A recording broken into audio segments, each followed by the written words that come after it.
આજ મોટા મોટું દુઃખનું કારણ શું?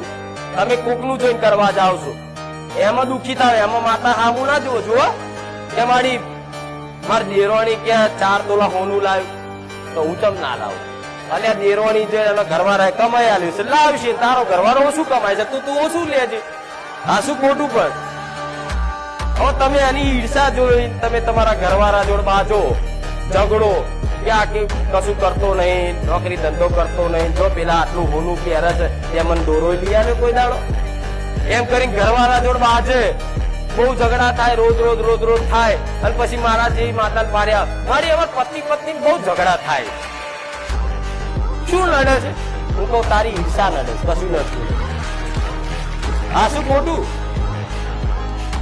હવે આમાં માતા શું કરે? કો હેડો બુઆ જો પૂછો, અમે બહુ પતિ પત્ની લડીએ છીએ કે ભાઈ તમને કોકે ઝોપડી માતા મૂકી, તમારા ઘરવાળા કોકે કરી નાખીશું. પેલાનું કઈક છે જુદું કે એના પાસે વ્યાયામ કરે. હા શેખ કે મને આવું તો હતો, અંદર કોને ફોન થઈને ફોન પર વાત પેલો બાપડો જોડતોય ના હોય. એટલે આ ઈર્ષા ભાવ કોકની જોડે છે અને મારી જોડે કેમ નહીં? આ ભાવ છોડી દેજો. 100% એવું કહું છું. દુઃખનું કારણ બને મને મેરડીને કહેજો. આ બધું જરૂરી જ છે.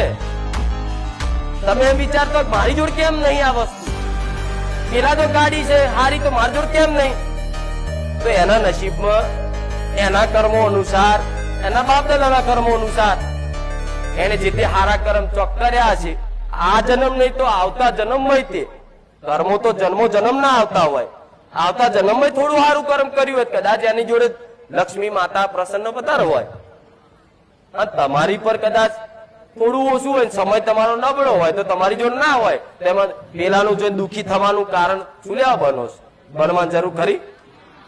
તો એવું માની લો મગજમાં ફીટ બધાને કહું, દીકરા દીકરીઓ બધા તમારી જોડ જે તે અત્યાર હાલમાં હશે એ તમારા કર્મો અનુસાર જે તે કર્મો ભૂતકાળમાં કર્યા છે પ્રારબ્ધમાં, એના ફળ સ્વરૂપ અત્યારે તમે સુખ કે દુઃખ ભોગવતા હશો.